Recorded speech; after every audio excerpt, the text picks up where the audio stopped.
मिथिलावती नाम की एक नगरी थी। उसमें गुंडिप नाम का राजा राज करता था। उसकी सेवा करने के लिए दूर देश से एक राजकुमार आया। वह बराबर कोशिश करता रहा, लेकिन राजा से उनकी भेंट न हुई। जो कुछ वह अपने साथ लाया था, वह सब बराबर हो गया। एक दिन राजा शिकार खेलने चला। राजकुमार भी साथ हो लिया।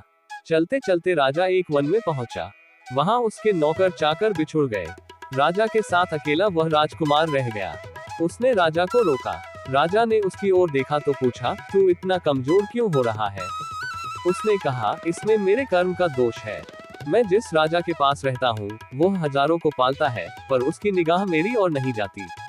राजन, 6 बातें आदमी को हल्का करती हैं: खोटे नर की प्रीति, बिना कारण हंसी, स्त्री से विवाद, असज्जन स्वामी की सेवा, गधे की सवारी और बिना संस्कृत की भाषा। और हे राजा, ये 5 चीजें आदमी के पैदा होते ही विधाता उसके भाग्य में लिख देता है: आयु, कर्म, धन, विद्या और यश।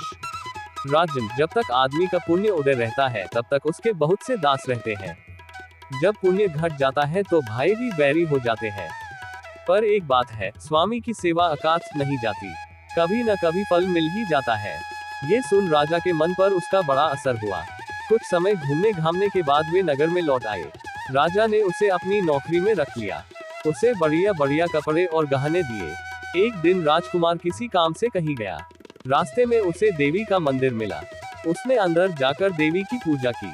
जब वह बाहर निकला तो देखता क्या है, उसके पीछे एक सुंदर स्त्री चली आ रही है।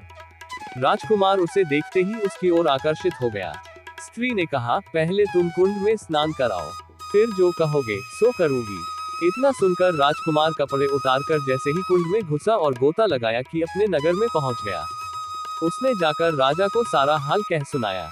राजा ने कहा, यह अचरज मुझे भी दिखाओ। दोनों घोड़ों पर सवार होकर देवी के मंदिर पर आए।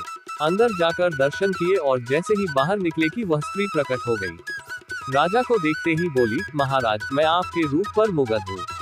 आप जो कहेंगे वही करूंगी। राजा ने कहा, ऐसी बात है तो तू मेरे इस सेवक से विवाह कर ले। स्त्री बोली, यह नहीं होने का, मैं तो तुम्हें चाहती हूँ। राजा ने कहा, सज्जन लोग जो कहते हैं उसे निभाते हैं। तुम अपने वचन का पालन करो। इसके बाद राजा ने उसका विवाह अपने सेवक से करा दिया। इतना कहकर बेताल बोला, हे राजन, ये बताओ कि राजा और सेवक दोनों में से किसका काम बड़ा हुआ? राजा ने कहा, नौकर का। बेताल ने पूछा, सो कैसे? राजा बोला, उपकार करना राजा का तो धर्म ही था, इसलिए उसके उपकार करने में कोई खास बात नहीं हुई। लेकिन जिसका धर्म नहीं था, उसने उपकार किया तो उसका काम बढ़कर हुआ। इतना सुनकर बेताल फिर पेड़ पर जा लटका और राजा जब उसे पुनः लेकर चला तो उसने 8वीं कहानी सुनाई।